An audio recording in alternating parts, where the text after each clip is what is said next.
Aujourd'hui, dans les mouvements littéraires, nous allons travailler le classicisme.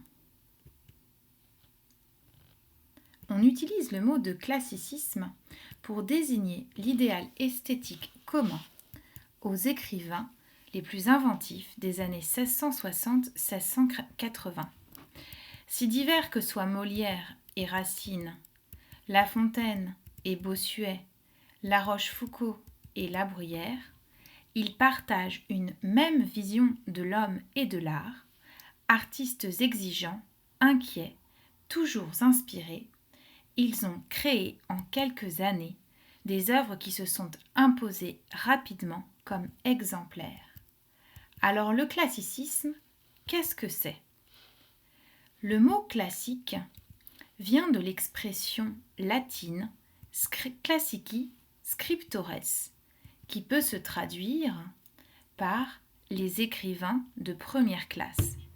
Des écrivains que les auteurs du XVIIe siècle considéraient comme les meilleurs d'entre tous et des modèles à suivre. On désigne les écrivains de la fin du règne de Louis XIV comme des classiques parce qu'ils ont cherché à égaler, voire à dépasser, ces auteurs modèles issus de l'Antiquité grecque ou romaine. Ils vont ainsi établir une écriture qui suit les modèles de ces auteurs. Ils suivent ainsi des œuvres en suivant 4 grands principes. Tout d'abord, premier principe, ils puisent leur inspiration dans les auteurs anciens. On retrouve dans leurs textes de multiples références à la mythologie grecque et latine, ainsi qu'à l'histoire romaine. Ensuite, deuxième principe, ils écrivent dans le but de plaire et instruire, selon la formule latine placere et docere. L'art pour les écrivains classiques doit émouvoir, provoquer le rire ou les larmes, mais il ne doit jamais laisser indifférent. Troisième principe, il faut rechercher le naturel. L'écriture classique peut nous paraître compliquée aujourd'hui, mais à l'époque, elle se voulait un modèle de simplicité, de bon goût, de clarté et de naturel, d'où la célèbre phrase de Boileau, tirée de l'art poétique « Ce qui se conçoit bien s'énonce clairement, et les mots pour le dire arrivent aisément. » Autrement dit, lorsque l'on a pris le temps de bien réfléchir à un sujet, on peut formuler clairement et naturellement son propos. Dernier principe d'écriture, le respect des règles. Pour un auteur classique, une œuvre d'art ne peut être belle que si l'on a respecté les règles du genre. Une tragédie ne peut pas, par exemple, emprunter des scènes à la comédie. Cela leur semble grotesque.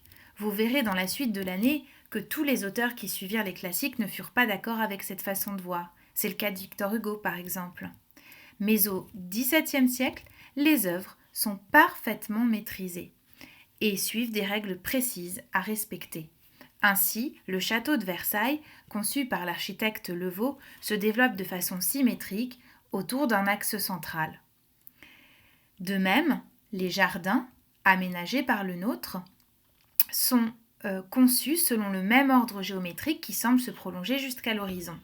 Il est impensable à l'époque de ne pas discipliner la nature. On pense que l'homme est fait pour sublimer ce qui est naturel, c'est-à-dire pour révéler la beauté de toutes ces choses naturelles.